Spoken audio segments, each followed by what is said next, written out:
राधे राधे। जय श्री कृष्णा। दोस्तों, आज मैं आपको भगवत गीता के प्रथम अध्याय का सुनाने जा रही हूँ, जो कि मैं यथार्थ गीता में से सुनाने जा रही हूँ, जिसके लेखक हैं श्री परमहंस स्वामी अड़गड़ानंद जी महाराज। इन्होंने 2019 तक 17,75,000 प्रतियों को बांट दिया और ये बहुत ही बड़े संत हैं जिन्होंने भगवत गीता को बहुत ही अच्छे भाव से लिखा है। तो अब हम सुनते हैं गीता के सार के भगवत गीता सार के प्रथम अध्याय को। अर्जुन कहते हैं, संयम रूपी संजय ने अज्ञान से आवृत मन को समझाया कि हे राजन, इसके उपरांत कपिध्वज वैराग्य रूपी हनुमान वैराग्य ही ध्वज है, जिसको ध्वज राष्ट्र का प्रतीक माना जाता है। कुछ लोग कहते हैं कि ध्वजा चंचल थी, इसलिए कपिध्वज कहा गया है, किंतु नहीं, यहाँ कपि साधारण बंदर नहीं है, स्वयं हनुमान जी थे, जिन्होंने मान अपमान का हनन किया था। प्रकृति की देखी सुनी वस्तुओं से, विषयों से राग का त्याग ही वैराग्य है, अतः वैराग्य ही जिसकी ध्वजा है।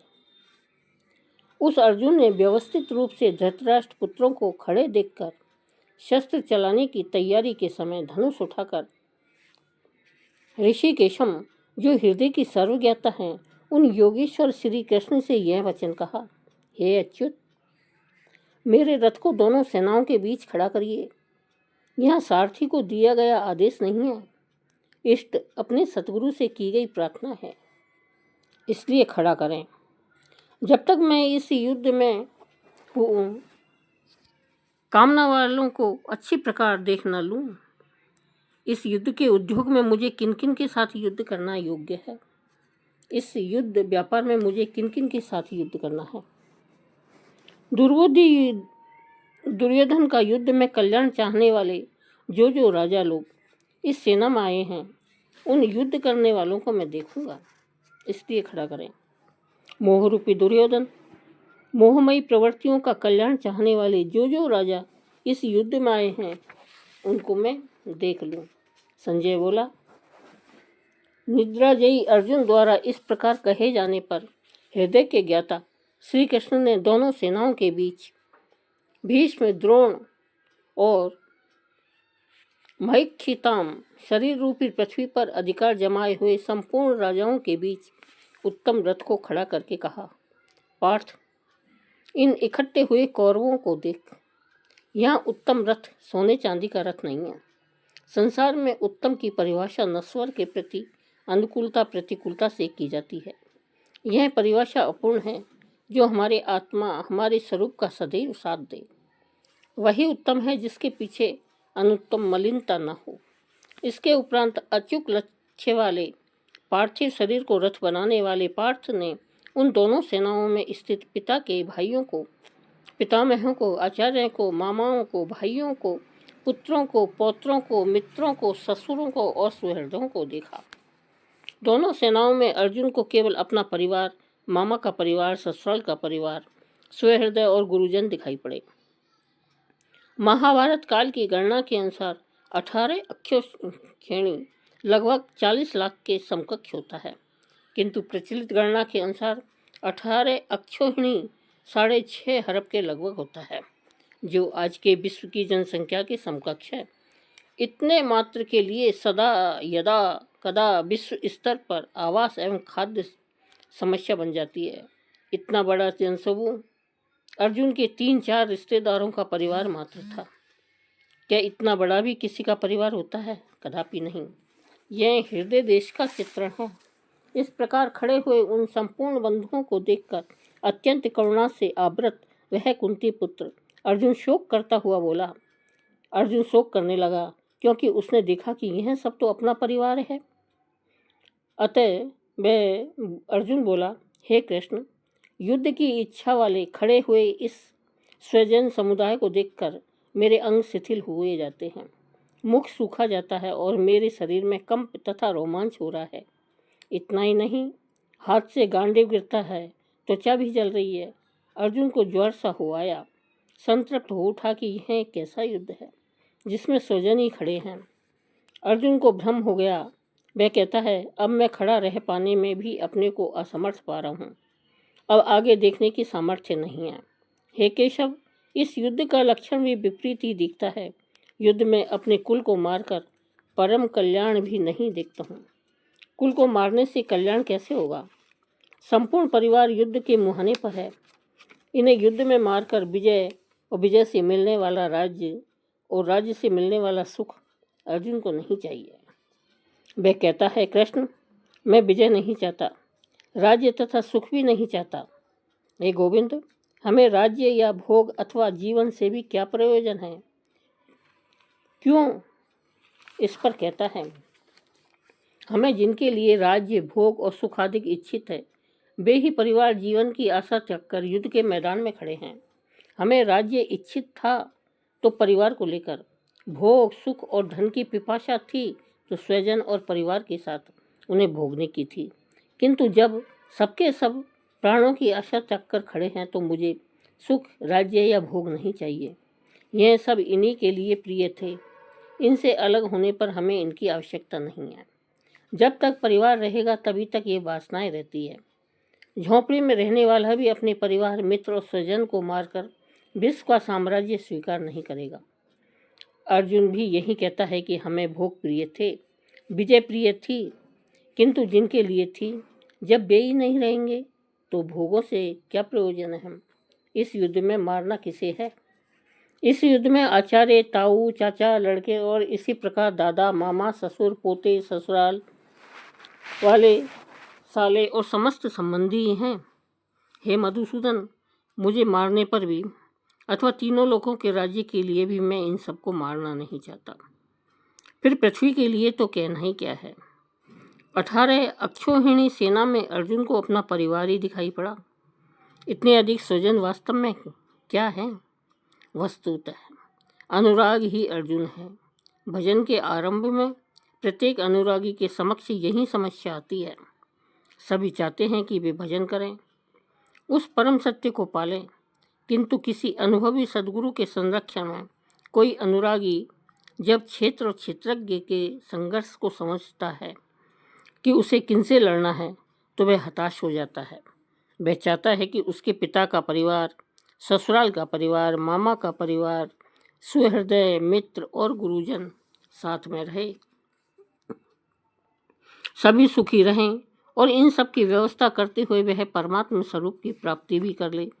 किंतु जब वह समझता है कि आराधना में अग्रसर होने के लिए परिवार छोड़ना होगा, इन संबंधों का मोह समाप्त करना होगा, तो वह अधीर हो उठता है। पूज्य महाराज जी कहा करते थे, मरना और साधु होना बराबर है। साधु के लिए सृष्टि में दूसरा कोई जीवित नहीं है, किंतु घर वालों के नाम पर कोई भी नहीं है। यदि कोई है तो लगाव है, मोह समाप्त कहाँ हुआ?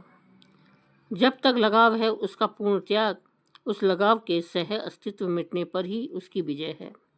इन संबंधों का प्रसार ही तो जगत है, अन्यथा जगत में हमारा क्या है? मन का प्रसार ही तो जगत है। योगेश्वर श्री कृष्ण ने भी मन के प्रसार को ही जगत कहकर संबोधित किया है। जिसने इसके प्रभाव को रोक लिया उसने चराचर जगत ही जीत लिया है। केवल अर्जुन ही अधीर था, ऐसी बात नहीं है। अनुराग सबके हृदय में है। प्रत्येक अनुरागी अधीर होता है, उसे संबंधी याद आने लगते हैं। पहले वह सोचता था कि भजन से कुछ लाभ होगा तो ये सब सुखी होंगे, इनके साथ रहकर उसे भोगेंगे।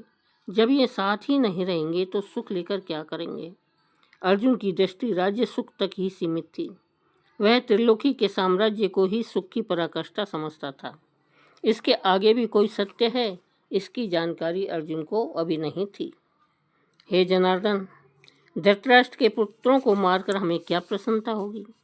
जहाँ धृतराष्ट्र अर्थात धृष्टता का राष्ट्र है, उससे उत्पन्न मोहरूपी दुर्योधन इत्यादि को मारकर भी हमें क्या प्रसन्नता होगी।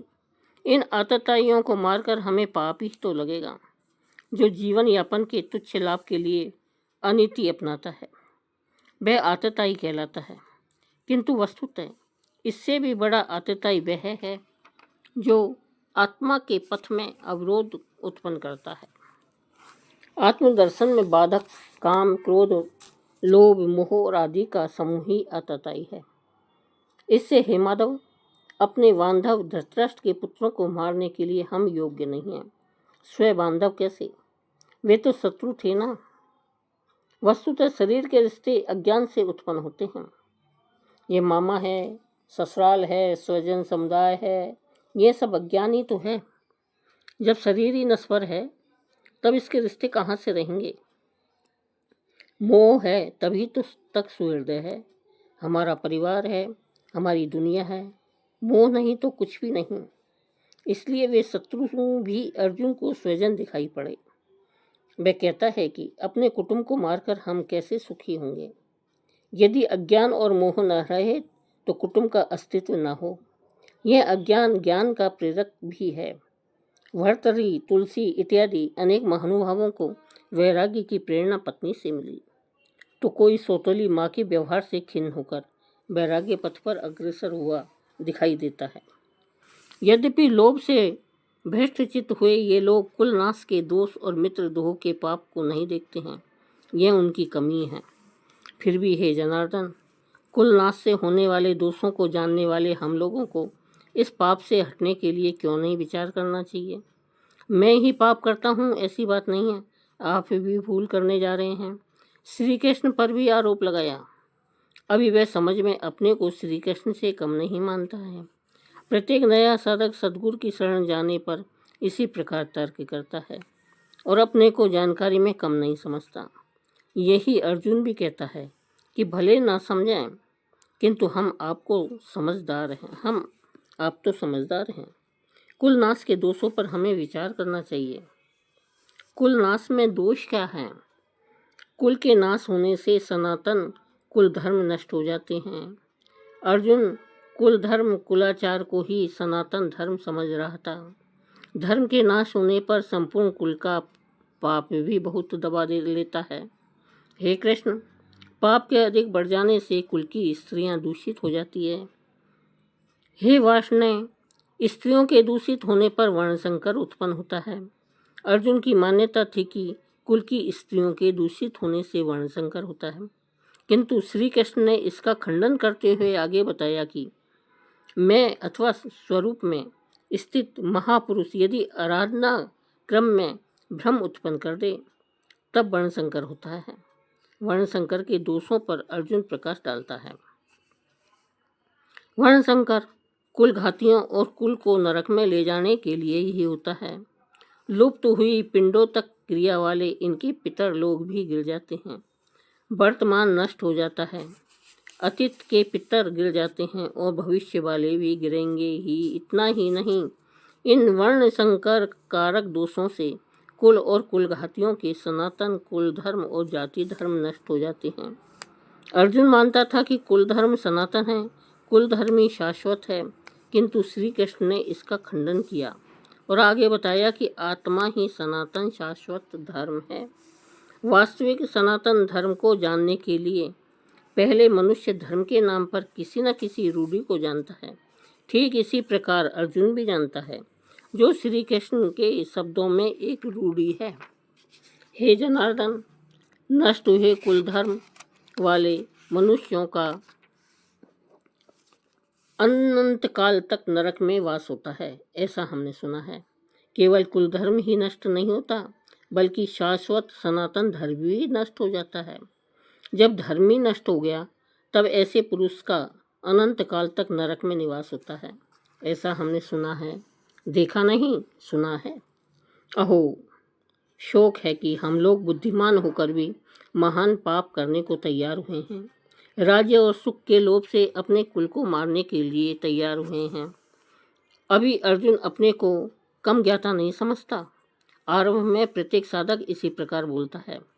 महात्मा बुद्ध का कथन है कि मनुष्य जब अधूरी जानकारी रखता है तो अपने को महान ज्ञानी समझता है, और जब आधे से आगे की जानकारी हासिल करने लगता है तो अपने को महान मूर्ख समझता है। ठीक इसी प्रकार अर्जुन भी अपने को ज्ञानी ही समझ रहा है। वह श्री कृष्ण को ही समझाता है कि इस पाप से परम कल्याण हो ऐसी बात भी नहीं है। केवल राज्य और सुख के लोभ में पड़कर हम लोग कुलनाश करने को उद्यत हुए हैं। महान भूल कर रहे हैं, हम ही भूल कर रहे हैं, ऐसी बात नहीं है, आप भी भूल कर रहे हैं। एक धक्का श्री कृष्ण को भी दे दिया। अंत में अर्जुन ने अपना निर्णय दिया, यदि मुझ शास्त्र रहित सामना न करने वाले को शास्त्रधारी धृतराष्ट्र के पुत्र रण में मारे तो उनका वह मारना भी मेरे लिए अति कल्याणकारी होगा। इतिहास तो कहेगा कि अर्जुन समझदार था, जिसने अपनी बलि देकर युद्ध को बचा लिया। लोग प्राणों की आहुति दे डालते हैं कि भोले भाले मासूम बच्चे सुखी रहें, कुल तो बचा रहेगा। मनुष्य विदेश चला जाए, वैभवपूर्ण प्रसाद में रहे, किंतु 2 दिन बाद उसे अपनी छोड़ी हुई झोंपड़ी याद आने लगती है। मोह इतना प्रबल होता है, इसलिए अर्जुन कहता है कि शस्त्रधारी धृतराष्ट्र के पुत्र मुझे न प्रतिकार करने वाले को रण में मार दे, तब भी वह मेरे लिए अति कल्याणकारी ही होगा, ताकि लड़के तो सुखी रहें। संजय बोला कि रणभूमि में शोक से उद्विग्न मन वाला अर्जुन इस प्रकार कहकर बाण सहित धनुष को त्याग कर रथ के पिछले भाग में बैठ गया, अर्थात क्षेत्र और क्षेत्रज्ञ के संघर्ष में भाग लेने से पीछे हट गया।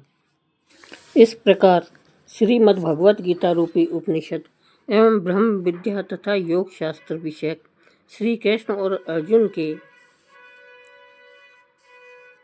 संवाद में श्रीमद् परमहंस परमानंद जी के शिष्य स्वामी अड़गड़ानंद कृत श्रीमद् भगवत गीता के भाष्य यथार्थ गीता में संशय विषाद योग नामक पहला अध्याय पूर्ण होता है। ओम तत्सत हरि ओम।